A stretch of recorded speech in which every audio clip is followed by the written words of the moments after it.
കർത്താവായ യേശു ക്രിസ്തുവിന്റെ നാമം എന്നും എന്നേക്കും മഹത്വപ്പെടട്ടെ. ആമേൻ. പ്രിയമുള്ള സഹോദരങ്ങളെ, കഴിഞ്ഞ ദിവസം ഒരു ചെറിയൊരു പ്രതികരണം, പ്രത്യേകിച്ച് ഡാനിയലച്ചൻ പറഞ്ഞതുമായ സമൂഹത്തിൽ അദ്ദേഹത്തിൻ്റെ ചില പ്രബോധനങ്ങളിൽ വഴിതെറ്റിപ്പോയ ചില യുവാക്കൾ നമ്മുടെ മുൻപിൽ വന്നു കഴിഞ്ഞപ്പോൾ അതിനെക്കുറിച്ച് ഒന്ന് ബോധ്യം നൽകണം എന്നൊരാഗ്രഹവുമായി ഞാനൊരു വീഡിയോ ചെയ്തിരുന്നു. ആദ്യം ചെയ്ത വീഡിയോ അദ്ദേഹത്തിൻ്റെ ചാനൽ റിമൂവ് ചെയ്തു. പിന്നീട് രണ്ടാമത് ഒരു വീഡിയോ കൂടി ചെയ്തു. പ്രിയമുള്ളവർ, ഈ വീഡിയോയിൽ എനിക്ക് തോന്നുന്നു അച്ഛൻ്റെ ഫോളോവേഴ്സായിട്ടുള്ള, പ്രത്യേകിച്ച് അച്ഛനിൽ നിന്നും ദൈവവചനം കേൾക്കുകയും മാനസാന്തരപ്പെടുകയും ചെയ്ത ഒട്ടനവധി പേർക്ക് അത് ഹൃദയത്തിൽ വിഷമം ഉണ്ടാക്കിയിട്ടുണ്ട്. ഞാൻ ആ വീഡിയോ ചെയ്യുന്നതിന് മുൻപേ അത് പറഞ്ഞിരുന്നു. ഒരു പക്ഷേ ഇതൊരു പ്രശ്നമായേക്കാൻ സാധ്യതയുണ്ട് എന്ന് എനിക്കറിയാമായിരുന്നു. ഞാനൊരിക്കലും അച്ഛനെ എതിർക്കുകയോ അച്ഛൻ്റെ നല്ല സുവിശേഷ വേലയെ എതിർക്കുകയോ ചെയ്യുകയല്ല. അച്ഛൻ പ്രചരിപ്പിച്ച ചില ക്യാൻസറുകൾ, പ്രത്യേകിച്ച് യുവതലമുറകളെ നശിപ്പിക്കുന്ന തരത്തിൽ വിശുദ്ധ വേദപുസ്തകത്തിന് പ്രാധാന്യമില്ലാതെ അത് 4-ാം നൂറ്റാണ്ടിൽ കുത്തിക്കെട്ടിയ ഒരു പുസ്തകമാണെന്ന രീതിയിൽ അച്ഛൻ്റെ ചില പ്രബോധനങ്ങൾ, അതിനുശേഷം അച്ഛൻ പിന്നീട് മാറ്റി പറഞ്ഞ ചില കാര്യങ്ങൾ, ഇത്തരത്തിലുള്ള കാര്യങ്ങളാണ് ഞാൻ മുൻപോട്ട് വെച്ചത്. എന്നാൽ ഈ വീഡിയോയിൽ നമ്മൾ മുൻപോട്ട് വയ്ക്കാൻ പോകുന്ന ഒരു പ്രധാനപ്പെട്ട വിഷയം, ഒരു അൾത്താരയിൽ, വിശുദ്ധ കുർബാന അർപ്പിക്കപ്പെടേണ്ട അൾത്താരയിൽ മദ്യം വിളമ്പിയ ഒരു പുരോഹിതനെ കുറിച്ച്, അദ്ദേഹത്തിൻ്റെ ചില കാര്യങ്ങളെക്കുറിച്ചും, ഇത് എങ്ങനെ കടന്നു വന്നു, അല്ലെങ്കിൽ ഈ പ്രബോധനത്തിലേക്ക് കടന്നു വരാൻ പോലും ഒരു പരിധിവരെ ഒരു കേരള സമൂഹം അംഗീകരിക്കുന്ന, അല്ലെങ്കിൽ കേരള സമൂഹം ബഹുമാനത്തോടുകൂടി കാണുന്ന പ്രിയപ്പെട്ട ഡാനിയലച്ചൻ്റെ ചില പ്രബോധനങ്ങളും അതിന് കാരണമായി, അതുകൂടി കേരള സമൂഹത്തിന് വെളിപ്പെടുത്തുക എന്നുള്ളതാണ് ഈ വീഡിയോയിൽ ഞാൻ ഉദ്ദേശിക്കുന്നത്. പല ആളുകളുടെയും ഒരു ചിന്തയുണ്ട്, ഇവൻ എന്തിനാണ് ഇങ്ങനെ തുടരെ ഇങ്ങനെയുള്ള കാര്യങ്ങൾ പറയുന്നത്? ബൈബിൾ വചനം മാത്രം പറഞ്ഞാൽ പോരെ, അല്ലെങ്കിൽ സുവിശേഷം പറയുന്നില്ലല്ലോ. നമ്മുടെ ഈ ചാനലിൽ തന്നെ നോക്കിക്കഴിഞ്ഞാൽ നമുക്ക് കാണാം 150 വീഡിയോകൾ സുവിശേഷം മാത്രം പറയുന്ന ഒത്തിരി വീഡിയോകൾ ഇതിന് മുൻപുണ്ട്. പക്ഷേ ആ 150 വീഡിയോകൾ, അല്ലെങ്കിൽ പല വീഡിയോകളിലൂടെ സുവിശേഷം പറഞ്ഞപ്പോഴൊന്നും ഈ പ്രിയപ്പെട്ട സഹോദരങ്ങളൊന്നും ഈ ചാനൽ കണ്ടിട്ട് പോലുമില്ല. എന്നാൽ ഇത്തരം ചില പ്രതികരണങ്ങളിലൂടെ പല വ്യക്തികൾ അത് കാണാനും അത് മനസ്സിലാക്കാനും ഇടയായി എന്നുള്ളതിൽ ഞാൻ സന്തോഷിക്കുന്നു. എന്താണ് സുവിശേഷം? പലരുടെയും ഒരു തെറ്റിദ്ധാരണയുണ്ട്. ഇന്ന് ക്രിസ്തീയ സമൂഹത്തിൽ, പ്രത്യേകിച്ച് കേരളീയ സമൂഹത്തിന് ഒരു തെറ്റിദ്ധാരണയുണ്ട്. സുവിശേഷം എന്നാൽ ദൈവം നിന്നെ ആശ്വസിപ്പിക്കും, ദൈവം നിന്നെ സ്നേഹിക്കുന്നു, ദൈവം നിന്നെ കരുതുന്നു, ദൈവം നിനക്ക് വേണ്ടതെല്ലാം ചെയ്യുന്നു എന്ന് പറയുന്ന ഒരു സന്തോഷ വാർത്ത മാത്രമാണ് സുവിശേഷം എന്നൊരു തെറ്റിദ്ധാരണ പൊതുവെ ഇന്ന് കേരളീയ സമൂഹത്തിനുണ്ട്. വിശുദ്ധ യോഹന്നാൻ പരിശുദ്ധാത്മാവിന്റെ പ്രവർത്തനത്തിൽ എന്താണ് സുവിശേഷ വേല എന്നുള്ളതിനെ കുറിച്ച് വ്യക്തമായിട്ട് ദൈവത്തിന്റെ വചനം പറയുന്നുണ്ട്. യോഹന്നാൻ 16-ാം അധ്യായം അതിന്റെ 8 മുതൽ വാക്യങ്ങൾ നമ്മൾ വായിച്ചാൽ ഇങ്ങനെയാണ് കാണുന്നത്. അവൻ വന്ന് പാപത്തെക്കുറിച്ചും, പരിശുദ്ധാത്മാവ് വന്ന് പാപത്തെക്കുറിച്ചും നീതിയെക്കുറിച്ചും ന്യായവിധിയെക്കുറിച്ചും ലോകത്തെ ബോധ്യപ്പെടുത്തും. 3 കാര്യങ്ങൾ സുവിശേഷ വേലയിൽ എപ്പോഴും ഉണ്ടാകുമെന്ന് തന്നെയാണ് ഇവിടെ വ്യക്തമായിട്ട് പറഞ്ഞിരിക്കുന്നത്. ഒന്ന്, അവൻ എന്നിൽ വിശ്വസിക്കാത്തതിനാൽ പാപത്തെക്കുറിച്ച്, അതായത് ലോക ജനത ക്രിസ്തുവിൽ വിശ്വസിക്കാത്തതിനാൽ പാപത്തെക്കുറിച്ചൊരു ബോധ്യം കൊടുക്കണം. അപ്പൊ നമ്മൾ തെറ്റായ ചില വശങ്ങൾ എന്ത് ചെയ്യേണ്ടി വരും? ചൂണ്ടിക്കാണിക്കേണ്ടി വരും. തിന്മയെ, ഒരു ആത്മാവിനെ പോലും വഴിതെറ്റിക്കുന്ന ഏതൊരു തെറ്റായ പ്രബോധനത്തെയും നമ്മൾ ചൂണ്ടിക്കാണിക്കുമ്പോൾ അതും ഒരു സുവിശേഷ വേലയാണ്. കാരണം പരിശുദ്ധാത്മാവ് വന്നു കഴിഞ്ഞാൽ പാപത്തെക്കുറിച്ച്, വീണ്ടും പറയുകയാണ്, ഞാൻ പിതാവിന്റെ അടുക്കിലേക്ക് പോകുന്നത് കൊണ്ട് നിങ്ങൾ ഇനിമേൽ എന്നെ കാണുകയില്ലാത്തത് കൊണ്ട് നീതിയെക്കുറിച്ചും, പരിശുദ്ധാത്മാവ് നീതിയെക്കുറിച്ച്, എന്താണ് നീതി, ദൈവികമായ നീതി എന്താണ് എന്നുള്ളതിനെ കുറിച്ചും. 3-ാം കാര്യം പറയുകയാണ്, ഈ ലോകത്തിന്റെ അധികാരി വിധിക്കപ്പെട്ടിരിക്കുന്നതിനാൽ ന്യായവിധിയെക്കുറിച്ചും ബോധ്യപ്പെടുത്തും. ഒരു വ്യക്തി സുവിശേഷം പറയുകയാണെങ്കിൽ നിന്നെ കർത്താവ് സുഖപ്പെടുത്തും, നിന്നെ സ്നേഹിക്കുന്നു, നീ എന്ത് ചെയ്താലും നിന്നെ അനുഗ്രഹിക്കും, നീ എത്ര തിന്മ ചെയ്താലും കർത്താവ് നിന്റെ കൂടെ ഉണ്ട് എന്ന് പറയുന്നതല്ല സുവിശേഷം. സുവിശേഷം എന്നാൽ പാപത്തെക്കുറിച്ചും നീതിയെക്കുറിച്ചും ന്യായവിധിയെക്കുറിച്ചും പ്രഘോഷിക്കുന്നതാണ് പരിശുദ്ധാത്മാവിലുള്ള സുവിശേഷം. അത് ചിലപ്പോൾ പലരുടെ ഹൃദയത്തിൽ വേദനയുണ്ടാക്കും, പലർക്കും മാനസാന്തരത്തിന് കാരണമാകും, തെറ്റിതിരുത്തലിന് കാരണമാകും. ഇതെല്ലാം സുവിശേഷത്തിൻ്റെ ഒരു തലമാണ് എന്നുള്ളത് കേരളീയ സമൂഹം ഇനിയെങ്കിലും തിരിച്ചറിയണം. അല്ലാതെ എപ്പോഴും നീ എന്ത് ചെയ്താലും, നീ എന്ത് വൃത്തികേട് കാണിച്ചാലും, ഏത് തിന്മയിൽ ജീവിച്ചാലും നിന്നെ സ്നേഹിക്കുന്ന ഒരു ദൈവമുണ്ടെന്ന് പ്രഘോഷിക്കുന്നതല്ല. അത് മാത്രമല്ല സുവിശേഷം. ദൈവം സ്നേഹം തന്നെയാണ്, ദൈവത്തിൻ്റെ സ്നേഹം എപ്പോഴും നമ്മുടെ കൂടെ ഇരിക്കുന്നു. പക്ഷേ അതേ ക്രിസ്തു തന്നെ, അതേ ദൈവം തന്നെ പാപത്തെക്കുറിച്ചും നീതിയെക്കുറിച്ചും ന്യായവിധിയെക്കുറിച്ചും വ്യക്തമായി പ്രഖ്യാപിക്കുമെന്ന് ദൈവത്തിൻ്റെ വചനം നമുക്ക് ബോധ്യം നൽകണം. ആ ഒരു ചിന്ത കൂടെ നമുക്ക് ഉണ്ടാകണം എന്നുള്ളത്, നമ്മളൊരു പ്രസ്താവന വെക്കുമ്പോൾ അതിന് വ്യക്തമായ ഒരു തെളിവുകൾ കൂടി ഉണ്ടാകണമെന്ന് കരുതിയാണ് കഴിഞ്ഞ വീഡിയോയിൽ അച്ഛൻ്റെ വീഡിയോ എടുത്ത് വെച്ച് തന്നെ ഞാൻ സംസാരിച്ചത്. പക്ഷേ അത് കോപ്പിറൈറ്റ് ഇഷ്യൂവിൽ അത് ക്ലോസ് ആവുകയാണ് ചെയ്തത്. അപ്പോൾ അതുകൊണ്ട് നമ്മൾ ഇത്തവണ ആ ഒരു ആധികാരികത ഉണ്ടാകേണ്ടതിന് ഈ വീഡിയോ നിങ്ങൾക്ക് ക്ലിയർ ആയിട്ടൊന്നും കാണാൻ പറ്റത്തില്ല. പക്ഷേ എങ്കിലും എന്താണ് എന്നുള്ളതിനെ കുറിച്ചൊരു ബോധ്യം കിട്ടാൻ വേണ്ടിയിട്ടാണ് നമ്മൾ ഇത് ചെയ്യുന്നത്. ഷിബുവിന്റെ ഈ ലൈവ് പഠിപ്പീരുകൾ ലോകമെമ്പാടുമുള്ള ജനലക്ഷങ്ങളെ ക്രൈസ്തവ സഭയുടെ യഥാർത്ഥ വിശ്വാസത്തിന്റെ തിരിച്ചറിവിലേക്ക് നയിക്കുവാൻ ഇടവരുത്തി എന്നുള്ളതിൽ രണ്ടു പക്ഷമില്ല. പ്രിയപ്പെട്ട സജിത്ത് അദ്ദേഹം പറയുന്നത് ഷിബു പീഡിയേക്കൽ എന്ന് പറയുന്ന ഒരു വ്യക്തിയുടെ ലൈവ് പഠിപ്പിക്കലുകൾ ക്രിസ്തീയ സഭയുടെ വിശ്വാസത്തെ ഊട്ടിയുറപ്പിക്കാൻ, പ്രത്യേകിച്ച് സഭയിൽ അത് ശക്തമാകുവാൻ വേണ്ടി അത് ഒരുപാട് ഉപകരിച്ചു എന്നുള്ളതിൽ രണ്ടു പക്ഷമില്ല. ഇത് പറയുമ്പോൾ ഷിബു പീഡിയേക്കലിനെ തൊട്ട് നിൽക്കുന്നത് പ്രിയപ്പെട്ട ഡാനിയലച്ചൻ കൂടെയുണ്ട്. അപ്പോൾ ഈ ഡാനിയലച്ചൻ കൂടി അത് അഡ്മിറ്റ് ചെയ്യുകയാണ്. അതിനുശേഷം ഡാനിയലച്ചനോട് ഈ വിഷയം പറഞ്ഞതിനെ കുറിച്ച് സജിത്ത് പറയുന്ന കാര്യം കൂടെ നിങ്ങളൊന്ന് കേൾക്കുക. അതിന്റെ തെളിവാണ് കേരളത്തിന്റെ അങ്ങേ തല മുതൽ ഇങ്ങേ തല വരെ ഈ ശുശ്രൂഷയിലേക്ക് എത്തിച്ചേരുകയും അതോടൊപ്പം തന്നെ ഫേസ്ബുക്ക് ലൈവിലൂടെയും യൂട്യൂബ് ചാനലുകളിലൂടെയൊക്കെ ആയിരങ്ങൾ ഈ ശുശ്രൂഷയിൽ ഈ സമയത്ത് വീക്ഷിച്ചുകൊണ്ടിരിക്കുന്നു. അതായത് അദ്ദേഹം പറയുന്നത് ആയിരക്കണക്കിന് ആളുകൾ ലൈവിലൂടെ, ഫേസ്ബുക്കിലൂടെ, യൂട്യൂബിലൂടെ ഒക്കെ ഇത് വീക്ഷിച്ചുകൊണ്ടിരിക്കുന്നത് അതിന്റെ തെളിവാണ്. എന്തിന്റെ തെളിവ്? ഇത്തരം ആളുകൾ ഷിബു പീഡിയേക്കലിന്റെ പഠിപ്പിക്കലുകൾ വിശ്വസിച്ച് മുന്നോട്ട് പോകുന്നതിന്റെ തെളിവാണ്. കഴിഞ്ഞ വീഡിയോയിൽ ഞാൻ ഡാനിയലച്ചന്റെ ചില കാര്യങ്ങൾ ചൂണ്ടിക്കാണിച്ചപ്പോൾ പലരും പറഞ്ഞു ഒരു വ്യക്തി പോലും വഴിതെറ്റി പോയിട്ടില്ല എന്ന രീതിയിൽ ചില കമന്റുകൾ ഞാൻ കാണാനിടയായി. പ്രിയമുള്ളവരെ, ഇദ്ദേഹം വ്യക്തമായിട്ട് അച്ഛന്റെ മുൻപിൽ വെച്ച് പറയുന്നു ഷിബു പീഡിയേക്കലിന്റെ പഠനം കറക്റ്റ് ആണെന്നും ആയിരക്കണക്കിന് യുവാക്കൾ അത് കണ്ടുകൊണ്ടിരിക്കുന്നുവെന്നും അതിന് ഫോളോ ചെയ്യുന്നുവെന്നും. അതിനുശേഷം അച്ഛൻ പഠിപ്പിക്കുകയും അതിന് തൊട്ടടുത്ത് അതേ സ്റ്റേജിൽ തന്നെ ഉണ്ടായ ചില വിഷയങ്ങളാണ് ഇന്ന് നമ്മൾ ശ്രദ്ധിക്കാൻ പോകുന്നത്. അതിനു മുൻപ് അച്ഛനോട് ഈ വിഷയം പങ്കുവച്ചപ്പോൾ ഉണ്ടായ ചില കാര്യങ്ങളെ കുറിച്ച് സജിത്ത് പറയുന്നത് കൂടെ നമുക്കൊന്ന് കേൾക്കാം. ഗ്ലോറിയസ് ഗോസ്പലിന്റെ ക്രമീകരണത്തിന് വേണ്ടി ആദ്യ ഒരുക്കങ്ങളിൽ ഏറ്റവും ആദ്യം ഡാനിയൽ അച്ഛനോടാണ് ഈ വിഷയങ്ങൾ സംസാരിക്കുവാനായിട്ട് ഡാനിയൽ അച്ഛന് തോട്ടേക്കാട് വന്നപ്പോൾ അവസരം ഉണ്ടാകുന്നത്. ഡാനിയൽ അച്ഛൻ എന്നോട് പറഞ്ഞു, സജിത്തെ, വർഷങ്ങളായിട്ട് ഞങ്ങൾ പ്രാർത്ഥിച്ചുകൊണ്ടിരിക്കുന്ന ഒരു വലിയ പ്രാർത്ഥനയുടെ മറുപടിയാണ്. അതായത് ഷിബു പീഡിയേക്കലിനെ പഠിപ്പിക്കല്, പ്രത്യേകിച്ച് ഗ്ലോറിയസ് ഗോസ്പലിനെ പഠിപ്പിക്കലിന് ഡാനിയൽ അച്ഛന്റെ അകമഴിഞ്ഞ എല്ലാവിധ സഹകരണങ്ങളും ഉണ്ടാകുമെന്ന് ഡാനിയൽ അച്ഛൻ ആരോട് പറഞ്ഞു? സജിത്തിനോട് പറഞ്ഞു. ഈ ഒരു സംരംഭം അതിന് എന്റെ അകമഴിഞ്ഞ എല്ലാ സഹകരണങ്ങളും ഉണ്ടാകും എന്നുള്ളത് പറയുവാൻ ഇടവന്നു. വീണ്ടും പറയുകയാണ്, വർഷങ്ങളായിട്ടുള്ള ഡാനിയലച്ചന്റെ പ്രാർത്ഥനയുടെ ഫലമായിട്ടാണ് ഇങ്ങനെ ഒരു കാര്യം. ഏത്? സജിത്തിനെ പോലെയുള്ള, ഷിബു പീഡിയേക്കലിനെ പോലെയുള്ള ഈ ഗ്ലോറിയസ് ഗോസ്പൽ, കൃത്യമായ വാക്ക് പറയുന്നുണ്ട് ഗ്ലോറിയസ് ഗോസ്പൽ. എനിക്ക് തോന്നുന്നു അച്ഛൻ ഈ ഗ്ലോറിയസ് ഗോസ്പലിന്റെ ചാനലുകളോ പഠനങ്ങളോ എത്രത്തോളം പരിശോധിച്ചിട്ടുണ്ട് എന്നുള്ളതിൽ എനിക്ക് സംശയമുണ്ട്. എന്നുമാകട്ടെ, അച്ഛന്റെ പഠിപ്പിക്കലിന് പല കാര്യത്തിലും നേർവിപരീതമാണ് ഇദ്ദേഹം പഠിപ്പിക്കുന്നത് എന്ന് ഇനിയെങ്കിലും തിരിച്ചറിയുക. കാരണം അത് അനേക യുവാക്കളെ തിന്മയിലേക്ക് നയിക്കുന്ന ചില പഠനങ്ങളാണ് ഷിബു പീഡിയേക്കൽ പഠിപ്പിക്കുന്നത്. ഇവിടെ അച്ഛൻ ഇതിനെ എതിർക്കുന്നത് നമ്മൾ കാണുന്നില്ല. ആളുകൾ കൈയടിക്കുന്നു, എല്ലാവരും അത് അഡ്മിറ്റ് ചെയ്യുന്നു. അതിനുശേഷം അച്ഛൻ ഈ സ്റ്റേജിലേക്ക് കയറിയിട്ട് വിശുദ്ധ വേദപുസ്തകത്തെക്കുറിച്ചും 4-ാം നൂറ്റാണ്ടിൽ കുത്തിക്കെട്ടിയ ഒരു പുസ്തകമാണെന്നെല്ലാം പറഞ്ഞ് അച്ഛൻ ആ സ്റ്റേജിൽ നിന്ന് ഇറങ്ങി പോകുന്നത് വരെ ഈ ഷിബു പീഡിയേക്കലിന്റെയും സജിത്തിന്റെയും എല്ലാം കൂടെ സന്തോഷത്തോടെ ഇരുന്ന് അവരുടെ പഠിപ്പിക്കലുകളൊക്കെ ലോകത്തിന് ശ്രേഷ്ഠമാണ് എന്ന് പറഞ്ഞുകൊണ്ട് തന്നെ അച്ഛൻ എന്ത് ചെയ്യുന്നു? മുന്നോട്ട് പോകുന്ന ഒരു കാഴ്ചയാണ് നമ്മളിവിടെ കാണുന്നത്. ഇതാണ് ഞാൻ സമൂഹത്തിന് മുൻപിൽ കാണിക്കാൻ ആഗ്രഹിച്ച ഒരു ക്യാൻസറിന്റെ രണ്ടാമത്തെ പക്ഷം. അതായത് നമ്മൾ ആദ്യത്തെ വീഡിയോ ചെയ്തപ്പോൾ തന്നെ അത് റിമൂവ് ചെയ്യുകയും വലിയൊരു കോളുകളൊക്കെ തന്നെ സൃഷ്ടിക്കുകയും ചെയ്തു. പക്ഷെ തുടർന്നുള്ള കാര്യങ്ങൾ കൂടി നിങ്ങൾ മനസ്സിലാക്കുമ്പോഴാണ് എത്ര പേര് ഇതിലൂടെ വഴിതെറ്റിപ്പോയി അല്ലെങ്കിൽ തിന്മയിലേക്ക് പോയി എന്നുകൂടെ നമുക്ക് മനസ്സിലാക്കാൻ സാധിക്കത്തുള്ളൂ. എന്താണ് അച്ഛൻ ഈ സ്റ്റേജിൽ നിന്ന് ഇറങ്ങിപ്പോയി? 4-ാം നൂറ്റാണ്ടിൽ കുത്തിക്കെട്ടിയ ഒരു പുസ്തകം മാത്രമാണ് ബൈബിൾ, അത് കാര്യമായി നമ്മൾ പരിഗണിക്കേണ്ട എന്ന തരത്തിൽ അച്ഛൻ പറഞ്ഞു വെച്ചതിന്റെ രണ്ടാമത്തെ ഭാഗം എന്താണെന്ന് കൂടെ നമ്മൾ പരിശോധിച്ചു കഴിഞ്ഞാൽ പിറ്റേ ദിവസം അതേ സ്റ്റേജിൽ തന്നെ അതേ സ്ഥലത്ത് തന്നെ ഈ പറയുന്ന ഷിബു പീഡിയേക്കലും സജിത്ത് കൂടെ പഠിപ്പിച്ച വിഷയങ്ങളെ കുറിച്ച് നമ്മളൊന്ന് അഡ്രസ് ചെയ്താലേ നമുക്കത് മനസ്സിലാക്കത്തുള്ളൂ. അതിനുവേണ്ടി ആ വീഡിയോയിൽ കൂടെ നമ്മളൊന്ന് കടന്നു പോവുകയാണ്. അച്ഛനാന്ന് തോന്നുന്നു. അച്ഛന്റെ പേരിന് ആൻസർ എവിടെ? അച്ഛന്റെ റാന്നിന്ന് അച്ഛന്റെ കൂടെ വന്നതാണ്. അച്ഛന്റെ ക്നാനായക്കാരാകുമ്പം സ്വാഭാവികമായിട്ടും ചോദിക്കുന്ന ഒരു ചോദ്യമാണ്.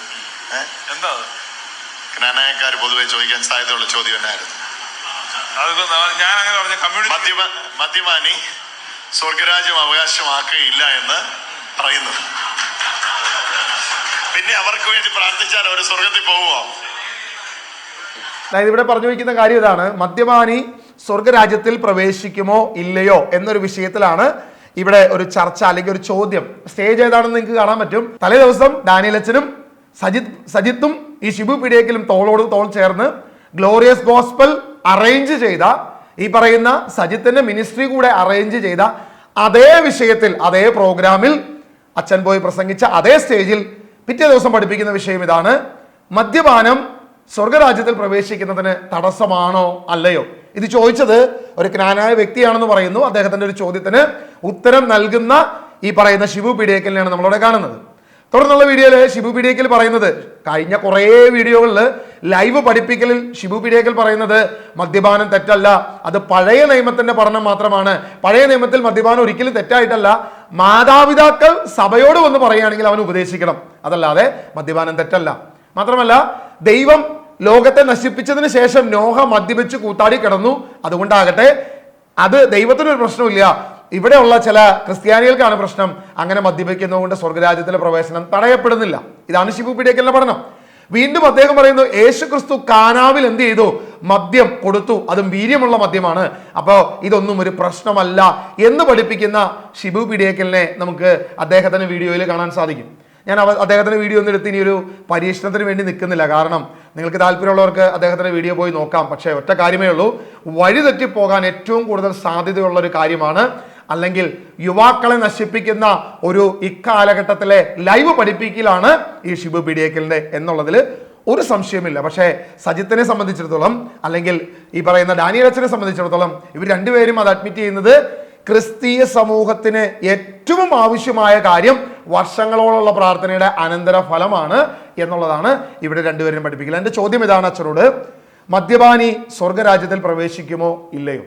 അച്ഛനത് പഠിപ്പിക്കണം, അച്ഛനത് പറയണം, അത് ലോകത്തോട് വിളിച്ചു പറയാൻ അച്ഛന് പറ്റണം. അത് പഠിപ്പിക്കുമ്പോൾ അച്ഛൻ ഒരു കാര്യം കൂടി പറയണം, ഈ കാര്യം കൂടി, അതായത് ഞാൻ ഈ ഷിബു പീഡിയക്കലിന്റെ കൂടെ സജിത്തിന്റെ കൂടെ ഈ സ്റ്റേജിൽ പോയിരുന്നത് തെറ്റോ ശരിയോ എന്നുകൂടെ അച്ഛൻ പറയാൻ ഒരു ധൈര്യം കാണിക്കണമെന്നുകൂടെ ഞാൻ അച്ഛൻ്റെ മുൻപിൽ വിനീതത്തോടെ എളിമയോടെ പറയുകയാണ്. കാരണം ഇത് യുവാക്കളെ വഴിതെറ്റിക്കുന്ന കാര്യമാണ്, തിന്മയിലേക്ക് നയിക്കുന്ന കാര്യമാണ്. വീണ്ടും നമ്മൾ അവിടെ പഠിപ്പിക്കുന്ന ഒരു തലം കൂടി എടുത്തു വെച്ചിട്ട് നമ്മൾ അതിനെക്കുറിച്ച് കൃത്യമായ ഒരു ചിന്തയിലേക്ക് പോകാൻ ആഗ്രഹിക്കുകയാണ്.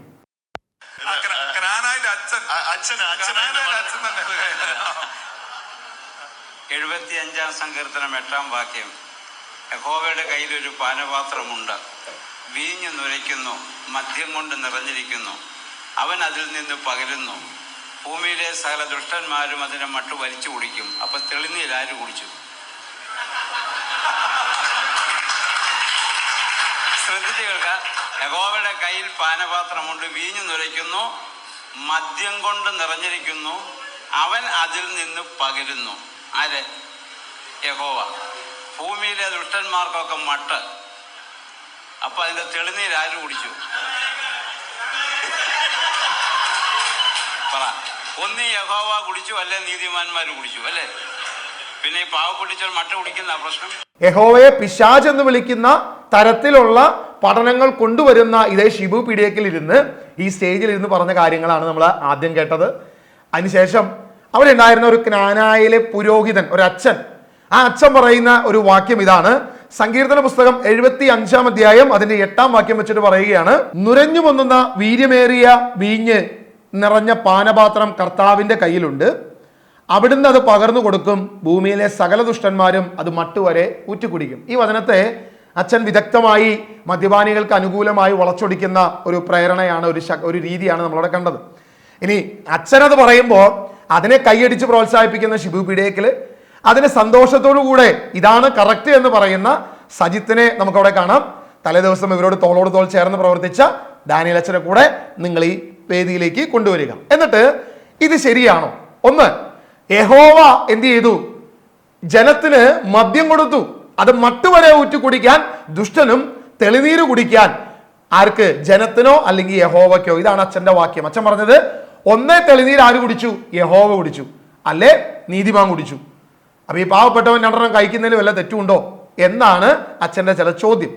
നിങ്ങളിവിടെ ഈ വാക്യം ഒന്ന് പരിശോധിക്കുന്നതിന് മുൻപ് നമ്മൾ ആ ആശയം കൊണ്ടുവന്ന് വെക്കുമ്പോൾ എന്താണ് അതിനകത്ത് പറ്റുന്ന ഏറ്റവും വലിയ അപകടം? ഒന്ന്, ക്രിസ്ത്യാനി മദ്യപാനം കുഴപ്പമില്ല, നിനക്ക് ധൈര്യമായി കഴിക്കാം എന്ന പ്രബോധനം എത്ര പേരാണ് ഇവിടെ അറ്റസ്റ്റ് ചെയ്തത്? ഒന്ന്, തലേ ദിവസം അവിടെ വന്ന 3 പിതാക്കന്മാര്, അതോടൊപ്പം തന്നെ ഡാനിയലച്ചൻ, അതിന്റെ കൂടെ നിൽക്കുന്ന ഈ പറയുന്ന സജിത്ത്, ഷിബു പീഡിയക്കല്, ഈ ജ്ഞാനായൽ അച്ഛൻ. ഇത് കയ്യടിയോടുകൂടി സ്വീകരിച്ച കേരളീയ ക്രിസ്തീയ സമൂഹം. ഇവർ മുഴുവൻ ഇതിന് കർത്താവിന്റെ സന്നിധിയിൽ ഉത്തരം കൊടുക്കണം. ഇതിന്റെ മുഴുവൻ ഉത്തരവാദിത്വവും ഞാൻ ഇവരുടെ പക്ഷത്ത് വെക്കുക. ഇനി നമ്മൾ ഈ വചനത്തിൽ എന്താണ് പറഞ്ഞത് എന്നുള്ളതിനെ കുറിച്ച് ഒന്നുകൂടെ പരിശോധിക്കുക. നുരഞ്ഞു പൊന്തുന്ന വീര്യമേറിയ വീഞ്ഞു നിറഞ്ഞ പാനപാത്രം കർത്താവിന്റെ കയ്യിലുണ്ട്, അവിടുന്ന് അത് പകർന്നു കൊടുക്കും. തീർച്ചയായിട്ടും നമുക്കറിയാം, ദൈവവചനം ഒരിക്കലും ആക്ഷരികമായി മാത്രമല്ല, ചില കാര്യത്തിൽ ഉപമയുണ്ട്, ചില ഉപമകൾ അവിടെ കാണിച്ചിട്ടുണ്ട്, മെറ്റഫോറിക് ആയിട്ടുള്ള ചില എക്സ്പ്ലനേഷനുകളുണ്ട്, കാവ്യഭാവനയിലുള്ള കാര്യങ്ങളുണ്ട്, കാവ്യാത്മകമായി ചില കാര്യങ്ങൾ പറഞ്ഞിട്ടുണ്ട്. പ്രത്യേകിച്ച് സങ്കീർത്തനങ്ങളൊക്കെ കാവ്യ രീതിയിലാണ് അത് കടന്നു വന്നിരിക്കുന്നത്. അപ്പൊ അതിനെ ആ രീതിയിൽ മനസ്സിലാക്കാതെ അതിനെ വളച്ചൊടിക്കുമ്പോൾ വരുന്ന അപകടമാണ് എന്നുള്ളത് എന്ന് ഏത് കൊച്ചു കുഞ്ഞിന് മനസ്സിലാകും. ഇനി ആ വാക്യം വായിക്കുമ്പോൾ, ഈ വീഞ്ഞു നിറഞ്ഞ പാനപാത്രം കർത്താവിന്റെ കയ്യിലുണ്ട്, അവിടുന്ന് അത് പകർന്നു കൊടുക്കും. ഭൂമിയിലെ ദുഷ്ടർ അതിന്റെ മട്ടു വരെ ഊറ്റിക്കുടിക്കും. മട്ടു വരെ എന്ന് ഊറ്റിക്കുടിക്കും. അവിടെ തെളിനീരിനെ കുറിച്ച് പറയുന്നില്ല. അതായത് തെളിനീര് തുടങ്ങി മട്ടു വരെ ദുഷ്ടനാണ് ഊറ്റിക്കുടിക്കുന്നത് എന്ന്. അതായത് വേറെ വലിയ വ്യാഖ്യാനമൊന്നും ഇല്ലെങ്കിലും ചുരുങ്ങിയ വാക്കുകളിൽ നമുക്ക് നമ്മുടെ ബുദ്ധി കൊണ്ട് മനസ്സിലാക്കിയാൽ തന്നെ നമുക്കവിടെ കാര്യം മനസ്സിലാകും. എന്ത്? തെളിനീര് മുതൽ മട്ടു വരെ ഊറ്റിക്കുടിച്ചവൻ ദുഷ്ടനാണ്, അവനൊട്ട് സ്വർഗരാജ്യത്തിൽ പ്രവേശിക്കില്ലെന്ന് ഏത് കൊച്ചു കുഞ്ഞിനും മനസ്സിലാവും. പക്ഷേ അവിടെ ഒരു ട്വിസ്റ്റ് വെക്കുക. എന്താണ്? തെളിനീര് സെപ്പറേറ്റ് ചെയ്യുക. തെളിനീരപ്പോ യഹോവയോ നീതിമാനോ കുടിച്ചു, മട്ടു കുടിച്ചത് മറ്റാരോ. മട്ടു വരെ എന്നുള്ള കാര്യം എന്ത് ചെയ്യുന്നു? വിദഗ്ധമായി അതിനെ മാറ്റിവെക്കുന്നു. ഇവരെല്ലാം ഇതിന് ഉത്തരവാദികളാണ്. മട്ടു വരെ എന്നുള്ള വാക്യം വിദഗ്ധമായി മൂടിക്കളയുന്നു. പഴയ കാലഘട്ടത്തിൽ, പ്രത്യേകിച്ച് യേശുക്രിസ്തുവിന്റെ കാൽവരി ക്രൂശിന്റെ സമയങ്ങളിൽ, ആ കാലഘട്ടത്തിലൊക്കെ റോമൻ രീതിയിലൊക്കെ അവിടെ ചെയ്തുകൊണ്ടിരുന്ന ഒരു കാര്യമുണ്ട്. ഒരു കുറ്റവാളിയെ ശിക്ഷിക്കുമ്പോൾ അവന്റെ ശിക്ഷയുടെ കാഠിന്യം അങ്ങേയറ്റം അവൻ അനുഭവിക്കേണ്ടതിന് അവന്റെ തലച്ചോറിനെ മരവിപ്പിക്കുന്ന, ശരീരത്തെ ഉത്തേജിപ്പിക്കുന്ന തരത്തിൽ വീഞ്ഞോ അല്ലെങ്കിൽ ലഹരിയുള്ള പാനീയങ്ങളോ കൊടുക്കുന്ന ചില പ്രവൃത്തികൾ അവിടെ ഉണ്ട് എന്നുള്ളത് ചരിത്രം പരിശോധിക്കുന്ന വ്യക്തികൾക്ക് അത് മനസ്സിലാക്കാൻ സാധിക്കും. പ്രത്യേകിച്ച് ഈ ക്രൂശ് മരണത്തിലേക്കൊക്കെ പോകുമ്പോൾ, യേശു പോലും ദാഹിക്കുന്നു എന്ന് പറയുമ്പോൾ അവിടെ വിനാഗിരി മുക്കി കൊടുത്തതായിട്ട് വചനത്തിൽ സുവിശേഷത്തിൽ നമ്മൾ വായിക്കുന്നുമുണ്ട്. അങ്ങനെ ഒരു തുടർ രീതികൾ അവിടെ ഉണ്ടായിരുന്നു എന്നുള്ളത് പല ചരിത്രകാരന്മാരും അവരുടെ ചരിത്ര പുസ്തകങ്ങളിൽ വ്യക്തമായി ബോധ്യപ്പെടുത്തിയിട്ടുള്ള കാര്യം തന്നെയാണ്. ഇനി പഴയ നിയമത്തില് ജെറമിയ പുസ്തകം അതിന്റെ 25-ാം അധ്യായം അതിന്റെ 15-ാം വാക്യം നമ്മൾ വായിക്കുമ്പോൾ, അവിടെ POC ബൈബിളാണ് നമ്മൾ യൂസ് ചെയ്യുന്നതെങ്കിൽ ക്രോധത്തിന്റെ പാനപാത്രം അങ്ങനെ ഒരു ടൈറ്റിൽ നമുക്ക് അവിടെ കാണാൻ സാധിക്കും. അതായത് സത്യവേദ പുസ്തകമോ നിങ്ങൾ KJV വെർഷനൊക്കെയാണ് നിങ്ങൾ ഉപയോഗിക്കുന്നതെങ്കിൽ, അല്ലെങ്കിൽ NLT ഒക്കെ ഉപയോഗിക്കുന്നതെങ്കിൽ ഹെഡിങ്ങുകൾ കുറവാണ്. പക്ഷേ POC ബൈബിൾ മലയാളം നമ്മളാണ് വായിക്കുന്നതെങ്കിൽ അതിൻ്റെ അകത്ത് ക്രോധത്തിന്റെ പാനപാത്രം. അവിടെ എന്താണ് ക്രോധത്തിന്റെ പാനപാത്രം എന്നുള്ളതിനെ കുറിച്ച് 15-ാം വാക്യം ഇങ്ങനെ പറയുന്നത്: ഇസ്രായേലിന്റെ ദൈവമായ കർത്താവ് എന്നോട് അരുളി ചെയ്തു, എൻ്റെ കയ്യിൽ നിന്നും എൻ്റെ ക്രോധത്തിന്റെ വീഞ്ഞു നിറഞ്ഞ ഈ പാനപാത്രം എടുത്ത് ഞാൻ നിന്നെ ആരുടെ അടുക്കിലേക്ക് അയക്കുന്നുവോ ആ ജനതകളെല്ലാം കുടിപ്പിക്കുവിൻ. ഇവിടെ ജെറമിയ പ്രവാചകനോട് ദൈവം അരുളി ചെയ്യുന്ന ഒരു കാര്യമാണ്, ക്രോധത്തിന്റെ പാനപാത്രം ജനതകളെ കുടിപ്പിക്കണം. അതായത് ചില ശിക്ഷാവിധിയെ കുറിച്ച് ഉപമയായി, ഒരു രീതിയായി അന്ന് ജനത്തിന് മനസ്സിലാകുന്ന രീതിയിൽ ക്രോധത്തിന്റെ പാനപാത്രം ഈ ജനങ്ങൾ കുടിക്കേണ്ടി വരും. ദുഷ്ടൻ അത് മട്ടുവരെ ഉറ്റുകുടിക്കുമെന്ന സങ്കീർത്തനത്തിന്റെ കണ്ടിന്യൂവേഷൻ ആയിട്ട് ഇതാ ദൈവത്തിന്റെ പരിശുദ്ധാത്മാവിൽ നിറഞ്ഞ് ജെറമിയ വ്യക്തമായി അവിടെ വെളിപ്പെടുത്തുന്ന ഒരു കാര്യം നമുക്കവിടെ കാണാൻ സാധിക്കും. അപ്പോ നമ്മൾ എന്താണ് ഇവിടെ മനസ്സിലാക്കേണ്ടത്? ദൈവത്തിന്റെ ക്രോധമിറങ്ങുന്ന, ശിക്ഷാവിധിയാകുന്ന ചില പാനപാത്രത്തെ കുറിച്ച് വിശുദ്ധ വേദപുസ്തകം പല സ്ഥലത്ത് കൊടുത്തിട്ടുണ്ട്. അതെടുത്ത് വെച്ച് ക്രിസ്ത്യാനിക്ക് യഹോവ ഇതാ പാനപാത്രത്തിൽ ഒഴിച്ചു നൽകുന്നു, നീ അതിൻ്റെ മട്ടുവരെ അല്ലെങ്കിൽ തെളിനീര് വരെ ഊറ്റി കുടിച്ചോളാൻ പറഞ്ഞ് പ്രബോധിപ്പിക്കുന്ന പ്രിയപ്പെട്ട പുരോഹിതരെ, ജ്ഞാനായൽ അച്ഛ, നിങ്ങളൊക്കെ ദൈവസന്നിധിയിൽ വില കൊടുക്കേണ്ടി വരുമോ എന്ന് സ്വയം ചിന്തിക്കുക. വിധിക്കാൻ ഞാനാളല്ല, പക്ഷെ ദൈവവചന പ്രകാരം നിങ്ങൾ ചിന്തിക്കണമെന്ന് ഒരാഗ്രഹമാണ് ഞാൻ നിങ്ങളുടെ മുമ്പിൽ പങ്കുവയ്ക്കുന്നത്. ചില വർഷങ്ങൾക്ക് മുൻപ് എൻ്റെ ഇടവക ദേവാലയത്തിൽ ഒരു ധ്യാനം നടക്കുന്ന സമയത്ത് ഞാൻ ആ ധ്യാനത്തിന് പോവുക. അപ്പം ഞാൻ ധ്യാനത്തിന് പോകുന്നതിന് മുൻപ് എൻ്റെ ഒരു സുഹൃത്ത് എന്നെ കാണാനായിട്ട് എൻ്റെ വീട്ടിൽ വന്നൊരു സമയമാണ്. കുറച്ച് സമയമേ ഉള്ളൂ, വളരെ കുറഞ്ഞ സമയം. ഒത്തിരി കാര്യങ്ങൾ ഞങ്ങൾക്ക് ചർച്ച ചെയ്യാനും തീരുമാനിക്കാനും ഒക്കെ ഉണ്ട്. ചില കാര്യങ്ങൾ ഞങ്ങൾക്ക് തീരുമാനമെടുക്കാനും ചില കണക്കുകളൊക്കെ നോക്കാനൊക്കെ ആയിട്ട് കുറച്ച് തിരക്കുകളുണ്ട്. പക്ഷേ എങ്കിൽ കൂടി ഇടവകയിൽ നടക്കുന്ന ധ്യാന പ്രസംഗം ഒരിക്കലും ഒഴിവാക്കരുത് എന്നൊരു ആഗ്രഹം കൊണ്ട് ഞാൻ എൻ്റെ ഈ സഹോദരനെ വിളിച്ചുകൊണ്ട് ഈ പറയുന്ന ദേവാലയത്തിൽ ധ്യാന പ്രസംഗത്തിന് ഏറ്റവും ഫ്രണ്ടിൽ പോയിരുന്നു. അപ്പോൾ എന്നോട് അവൻ പറഞ്ഞു, ചേട്ടൻ നമുക്ക് കുറച്ച് സമയമുള്ളൂ, ധ്യാനം നമുക്ക് പിന്നെയും കൂടാം, ചേട്ടൻ സ്ഥിരം ധ്യാനം കൂടുന്നതാ, അതുകൊണ്ട് എന്തിനാ ഈ സമയം കളയുന്നത്? ഞാൻ പറഞ്ഞു അങ്ങനെയല്ല, നീ വരണം എന്ന് പറഞ്ഞ് ഞാൻ അവനെ കൈക്ക് പിടിച്ചു കൊണ്ടുപോയി. അപ്പോൾ അവനാണെങ്കിൽ ചെറിയ രീതിയിൽ ബീറൊക്കെ കഴിക്കുന്ന ഒരു സ്വഭാവമുള്ളൊരു പയ്യനാണ്. അപ്പം ഞാൻ അവനെയൊക്കെ ഉപദേശിച്ച് ഞാൻ കൊണ്ടുവന്ന് ധ്യാനത്തിനിരുത്തി. അപ്പോൾ നമ്മുടെ അങ്കമാലി എറണാകുളം അതിരൂപതയിൽ ശക്തമായ ധ്യാന പ്രസംഗങ്ങൾ, പ്രത്യേകിച്ച് എനിക്ക് ഭയങ്കര ഇഷ്ടമുള്ള ഒരു പുരോഹിതൻ, നർമ്മത്തിലൂടെ കാര്യങ്ങളെ ലോകത്തിന് വെളിപ്പെടുത്തുന്ന തല മുഴുവൻ നരച്ച ഒരു പുരോഹിതൻ, ഞാൻ പേര് പറയുന്നില്ല. അപ്പോൾ അദ്ദേഹത്തിൻ്റെ ധ്യാനമാണ് അവിടെ നടക്കുന്നത്. ഒരുപക്ഷെ കേൾവിക്കാർക്ക് അത് അറിയാൻ പറ്റുമായിരിക്കും. അപ്പോൾ അച്ഛൻ്റെ ധ്യാനത്തിൽ അച്ഛൻ ഇങ്ങനെയാണ് അവിടെ വിളിച്ചു പറയുന്നത്, പരിശുദ്ധാത്മാവിനെ കുറിച്ചാണ് ക്ലാസ്. അപ്പോൾ പരിശുദ്ധാത്മാവ് നമ്മളിൽ ഉണ്ടെങ്കിലേ നമുക്ക് എന്തും ചെയ്യാൻ പറ്റത്തുള്ളൂ.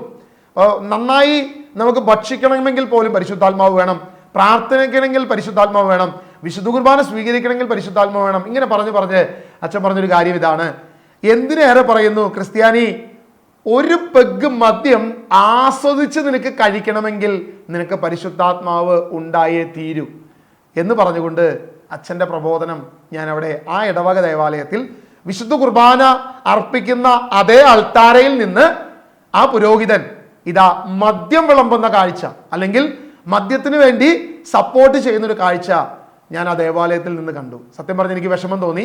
അതിനേക്കാൾ അപകടം ആ പയ്യനെ ഞാൻ വിളിച്ചു കൊണ്ടുപോയി ഈ അപകടത്തിൽ കൊണ്ടുവന്ന് നിർത്തിയല്ലോ എന്നുകൂടെ കണ്ടു കഴിഞ്ഞപ്പോൾ എൻ്റെ ഹൃദയത്തിന് വലിയ വേദനയും നൊമ്പരമാണ് ഉണ്ടായത്. കാരണം വല്ല വഴിക്കും പോയവനെ പിടിച്ചു വലിച്ചു കൊണ്ടുവന്ന് ഞാനിത് കേൾപ്പിച്ചു. തിരിച്ചു വന്നപ്പോൾ ആ സഹോദരൻ എന്നോട് പറഞ്ഞതാ, അപ്പം ചേട്ടൻ്റെ വെല്ലുവായിലുള്ള പ്രസംഗമൊക്കെ നിന്നല്ലോ, ചേട്ടൻ എന്നെ ബീറിൽ നിന്നും മദ്യത്തിൽ നിന്നൊക്കെ പിന്തിരിപ്പിക്കാനുള്ളൊരു ശ്രമമായിരുന്നല്ലോ. എന്താ അച്ഛൻ പറഞ്ഞ്, ഒരു പെഗ് മദ്യം കഴിക്കണമെങ്കിൽ പരിശുദ്ധാത്മാവ് വേണമെന്നല്ലേ?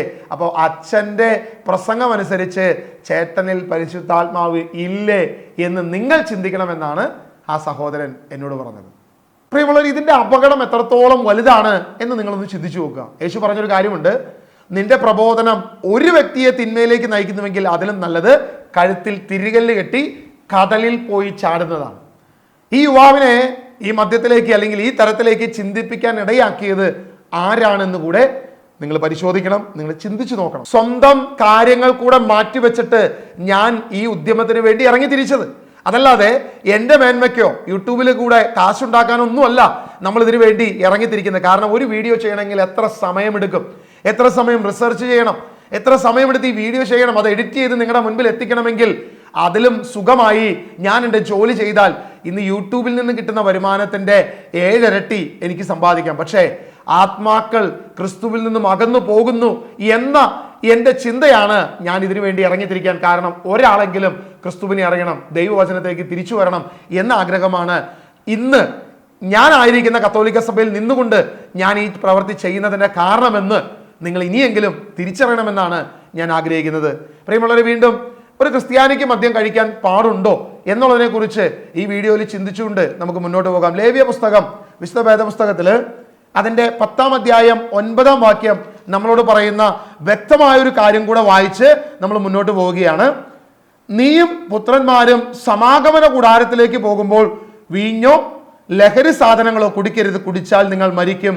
ഇത് നിങ്ങൾക്ക് തലമുറ തോറും ശാശ്വതമായ നിയമമായിരിക്കും. പഴയ നിയമത്തിൽ വ്യക്തമായിട്ട് പറയുകയാണ്, വീഞ്ഞോ ലഹരി നിറഞ്ഞ പാനീയങ്ങളോ നിങ്ങൾ കുടിക്കരുത്. എവിടെ പോകുമ്പോൾ? സമാഗമന കൂടാരത്തിലേക്ക് പോകുമ്പോൾ, ദൈവത്തിന്റെ ആലയത്തിലേക്ക് പോകുമ്പോൾ, പെട്ടകത്തിന്റെ അടുത്തോട്ട് നിങ്ങൾ പ്രവേശിക്കുമ്പോൾ വീഞ്ഞോ ലഹരി പാനീയങ്ങളോ നിങ്ങൾ കഴിക്കരുത്, കഴിച്ചാൽ നിങ്ങൾ മരിക്കും.